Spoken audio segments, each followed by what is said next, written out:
BBM, saludo po ako sa iyo. Ikaw ang pinakamalinis na presidente sa history ng Pilipinas at sa mundo. Ikaw ang pinakamalinis. Bakit ka mo? Bakit ka mo? Lagi kang naguhugas kamay. Tila kumbinsido nga ang aktor na si Anjo Iliana, na si Pangulong Bongbong Marcos na ang pinakamalinis na presidente sa kasaysayan ng bansa at buong mundo, sapagkat lagi itong naghuhugas kamay. Tila isang biro man ito kung ating iisipin, subalit ito nga ang ginagawa ni BBM ngayon, na tila sinasabi niya sa isang panayam, na bakit raw tayo umabot sa ganito, na kung saan grabe ang korupsyon sa kanyang administrasyon na pinamumunuan, na parang wala siyang kaalam-alam sa mga nangyayaring katiwalian sa ilalim ng kanyang pamumuno bilang presidente ng bansa. Saad ni Iliana, PBBM, saludo po ako sayo. Ikaw ang pinakamalinis na presidente sa history ng Pilipinas at sa mundo. Ikaw ang pinakamalinis, bakit ka mo? Lagi kang naghuhugas kamay.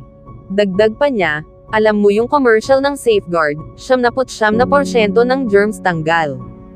Puro ka hugas kamay, Mr. President. Meron ka pang ilang oras, araw, linggo para baguhin yung style mo. Magsalita ka naman, magpakulong ka. Yan ang ikinagalit ni Chavit command responsibility. Hindi nga raw maintindihan ni Anjo, kung bakit mismo ang isang pangulo ng bansa, sinasabing wala siyang alam sa katiwalian sa kanyang gobyerno. Sang-ayon nga rin ito sa mga sinasabi ni Chavit Singson, na imposibleng hindi alam ni Bongbong Marcos ang malalang korupsyon na nangyayari sa pamahalaan. Giit pa niya, pwede ba namang walang alam ang presidente sa mga nakawan? Totoo naman. You have all the intelligence fund. Ikaw lang ang may intelligence fund na ganyan kalaki.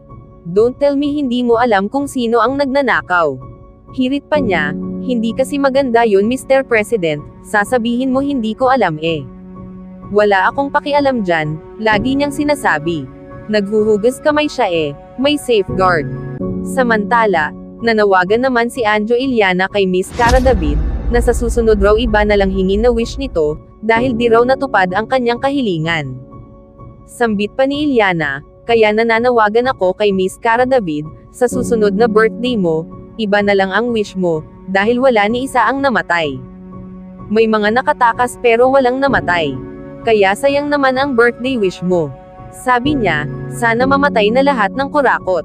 Dagdag pa niya, pero makikita mo ang galit ni Cara David I'm sure sa buong Pilipinas yan na rin ang sigaw nila Yan na rin ang sentimiento nila na ano ba itong nangyayari sa bansa natin, na nagiging kurakot country na. Kaya ano ang inyong reaksyon sa balitang ito? Mag-iwan lamang ng komento o opinyon. Maraming salamat po.